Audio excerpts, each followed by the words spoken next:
सुरेश कुमार उम्र 38 साल शहर के एक मोहल्ले में अपने छोटे से मकान में अपनी पत्नी सीमा और 2 बच्चों के साथ रहते थे। देखने में तो वह सामान्य आदमी लगते थे, मूंछों वाले, हंसमुख और कभी कभी पड़ोसियों को ज्ञान देने वाले। लेकिन उनकी एक विशेषता ने उन्हें मोहल्ले में मशहूर कर दिया था, उनकी आलस्य भरी आदतें।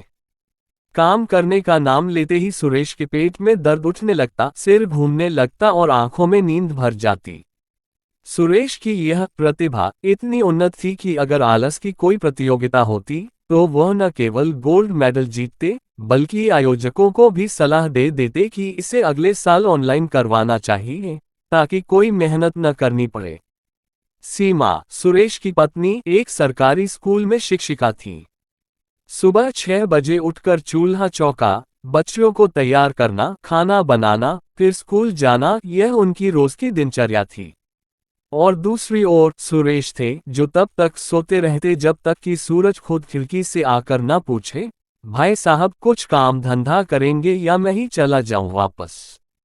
सीमा की सहेलियां जब उनके घर आती तो अक्सर सुरेश को आराम करते हुए देखती। सीमा कभी कभी मजाक में कहती, मेरा पति नहीं, आलसी देवता है, इनकी पूजा करनी पड़ेगी तभी शायद उठेंगे। सीमा ने कई बार सुरेश को नौकरी करने के लिए समझाया। कम से कम बच्चों के भविष्य के लिए कुछ तो करो, वह कहती। सुरेश का जवाब होता, अरे भगवान, मैं क्रिएटिव माइंड हूं, दफ्तर का बंधा बंधाया काम मेरे बस का नहीं। कभी कभी वह नौकरी ढूंढने का नाटक भी करते। सुबह अखबार लेकर बैठ जाते और सरकारी नौकरी वाले कॉलम पर निगाह टिकाए रखते। फिर एक ठंडी आह भरते, योग्यता तो है लेकिन किस्मत साथ नहीं देती। पड़ोसी सुरेश से परेशान थे। कोई कूड़ा फेंकने जाता तो सुरेश पूछ लेते, भाई साहब ये कौन सा CSR प्रोजेक्ट है। कोई पार्क में टहलता तो सुरेश कहते, इतनी मेहनत से क्या मिलेगा, मौत तो तय है। ये सब अब हद से बढ़ने लगा था।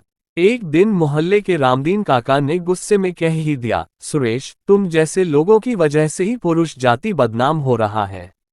एक दिन सीमा ने थक कर साफ साफ कह दिया, या तो काम ढूंढो या मैं बच्चों को लेकर मायके चली जाऊंगी। सुरेश को पहली बार एहसास हुआ कि बात अब मजाक की नहीं रही। उन्होंने कुछ गंभीरता दिखाते हुए अगले दिन अखबार में एक वर्क फ्रॉम होम नौकरी का विज्ञापन देखा। वह कॉल सेंटर में टेलीमार्केटिंग की नौकरी थी। दिन में 4 घंटे काम, बाकी समय आराम। पहले दिन ही सुरेश को झटका लगा।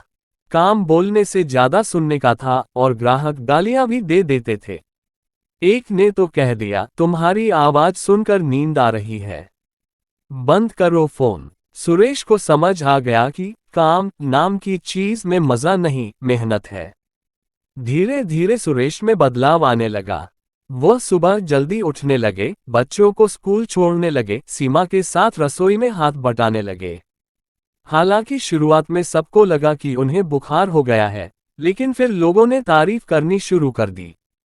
सीमा के चेहरे पर मुस्कान लौट आए। बच्चे भी पापा को देखकर खुश रहने लगे। अब सुरेश दिन में 6 घंटे काम करते थे, शाम को बच्चों के साथ पार्क जाते और रविवार को सीमा को नाश्ता बनाकर देते। वह कहते, अब समझ में आया कि मेहनत में ही सुख है, वरना मैं तो बस जी रहा था, जीवन नहीं। मोहल्ले के लोग अब उन्हें सुधरा हुआ सुरेश कहते थे। और सुरेश अब वो हर नए युवक को यही सलाह देते, काम से भागना मतलब खुद से भागना। पत्नी की डांट से मत डरो, उससे सीखो। काम चोर पति की यह हास्य भरी लेकिन संवेदनशील कहानी हमें ये सिखाती है कि बदलाव तब आता है जब व्यक्ति को यह एहसास हो कि वह सिर्फ अपने लिए नहीं बल्कि अपने परिवार के लिए भी जिम्मेदार है। और हाँ, कभी कभी एक जोरदार डांट भी जीवन की दिशा बदल सकती है।